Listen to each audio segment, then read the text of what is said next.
Salam alaikum, bonjour à tous, bonsoir à tous. Cela dépendra du moment pendant lequel vous regarderez cette vidéo. J'espère que vous allez tous bien, sauf les haineux, comme d'hab, foncez dans le mur.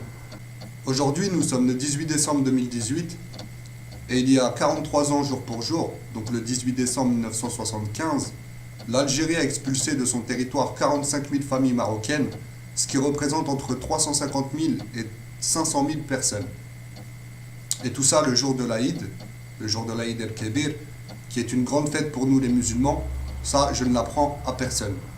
Je tiens à rappeler que l'Algérie, qui prétend être un pays musulman, a expulsé donc ces Marocains qui étaient dans leur écrasante majorité des musulmans, si ce n'est pas la totalité d'entre eux, alors qu'elle a gardé ses juifs et ses chrétiens.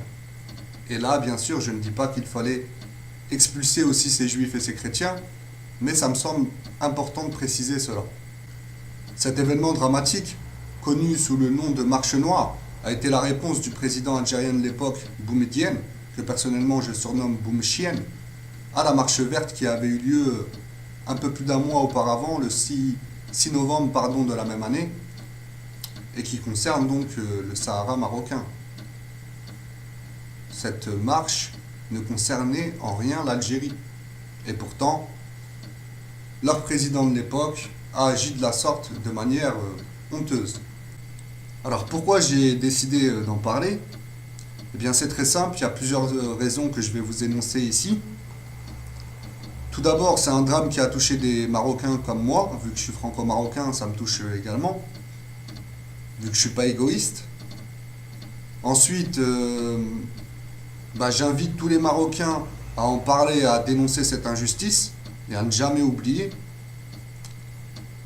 C'est une leçon pour nous, cet événement dramatique, encore une fois. Après, qu'est-ce que je peux vous dire d'autre? Eh bien, les Marocains en question n'ont toujours pas été indemnisés par l'État algérien. Il faut savoir qu'ils ont perdu beaucoup de biens, beaucoup de terres, parce qu'ils n'ont été autorisés à rien prendre avec eux. L'État algérien a même séparé des familles, des familles 100% marocaines ou des familles algéro-marocaines. Voilà, ça me semble important de le dire, de le rappeler.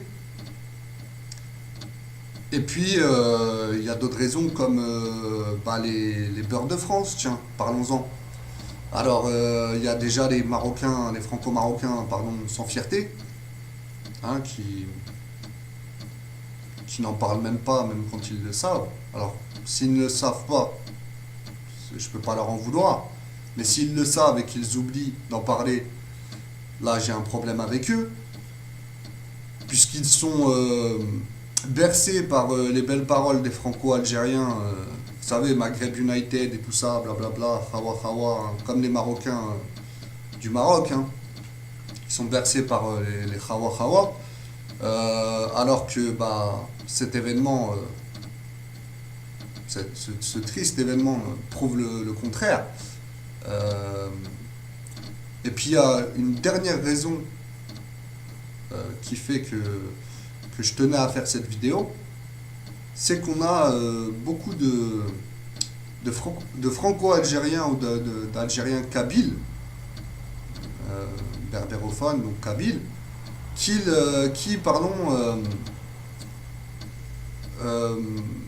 comment je pourrais dire ça, qui cherchent à fraterniser, voilà, avec les Marocains du Rif, qui sont berbérophones eux aussi, alors que la majorité de ces Marocains expulsés à l'époque étaient des Rifins, des Rifènes, étaient des familles de Rifins. Donc les Rifins, mes frères, mes compatriotes du Rif, à tous les francophones qui comprendront ce message, franchement, ne vous laissez pas duper par ces gens-là.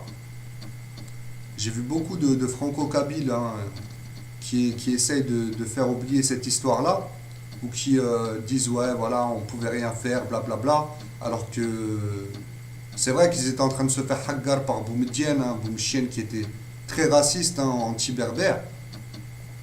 anti-berbères d'Algérie aussi, hein. Les Kabyles se faisaient massacrer donc pendant cette même période.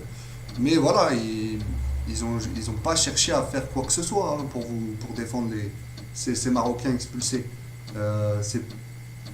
C'est plus quelques Marocains quelques Algériens de l'Oranie, de la région d'Oran, qui ont caché certains Marocains, qui ont cherché à les aider, etc. Même si c'était une minorité. L'armée algérienne, qui a toujours terrorisé sa population, a complètement castré les Algériens. Ils n'ont rien fait pour ces Marocains expulsés, encore une fois. Donc voilà, il ne faut pas qu'on oublie ça. Il ne faut pas qu'on laisse ces Franco-Algériens ou ces Algériens nous duper, tout simplement. Je tiens à dire une chose aussi que j'allais oublier et qui est très importante, c'est que, comme dit le dicton, à chaque mal un bien. Et hamdulillah qu'ils se sont fait expulser d'Algérie, ces Marocains, puisqu'ils ont pu échapper à la décennie noire des généraux algériens, des bouchers de l'armée algérienne. Comme beaucoup de personnes le savent, la décennie noire qui a eu lieu dans les années 90 est l'œuvre de ces généraux. Au moins, on peut noter ce point positif. On peut également penser que c'est un châtiment divin qui a frappé le peuple algérien pour avoir laissé les Marocains être chassés comme des malpropres de leur terre. Allahu a'lam, comme on dit. Voilà, c'est tout ce que je voulais dire par rapport à cette triste histoire. Je vous invite donc à partager la vidéo si elle vous a plu, à la liker bien sûr, parce que je sais en plus que beaucoup de rageux franco-algériens ou algériens vont passer par là et mettre des dislikes, alors que je ne fais que dire la vérité, hein. Mon but ce n'est pas d'inciter à la haine, mon but c'est de rappeler la réalité, et cet événement fait partie de la réalité du conflit maroco-algérien. Et donc c'est mes seules intentions. Je ne cherche pas à ce que le Maroc entre en guerre, puisque encore une fois ça fera plaisir à nos ennemis en commun. Mais je cherche pas non plus à ce qu'on se fasse duper. Et là c'est le cas. Quand je vois beaucoup de Marocains qui disent Rawa Rawa, moi non, c'est pas possible. Voilà. Ni la guerre, ni la haine, mais en tout cas, voilà, on n'oublie pas. D'autant plus que beaucoup de Franco-Algériens, etc., ou d'Algériens vénèrent ou apprécient Boumechien. Je vous apprends rien. Alors non. Non. Pas de justice, pas de paix. Et pas d'union avec des hypocrites. Sur ce, je vous remercie à tous. Passez une bonne fin de journée ou une bonne soirée, cela dépendra du moment pendant lequel vous regarderez cette vidéo. Prenez soin de vous, Khoutil Maharba, et salam alaikum.